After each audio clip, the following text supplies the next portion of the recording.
У нефармальнай абстаноўцы абмеркавалі, пра што мараць самыя творчыя навучэнцы рэгіёна. Спыніліся на лічбавай бяспецы, актуальных навінах і галоўнай палітычнай падзеі – усебеларускім народным сходзе.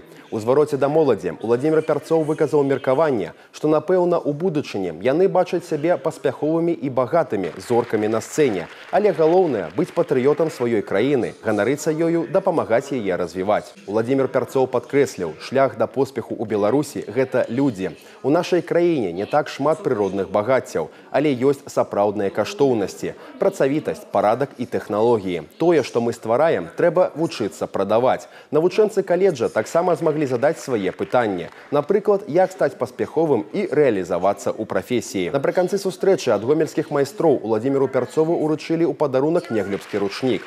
Нагадаем, тэкстыльная традыцыя унесена ў спіс нематэрыяльнай культурнай спадчыны ЮНЕСКА. Таксама для гасцей падрыхтавалі канцэрт лаўрэатаў творчых конкурсаў.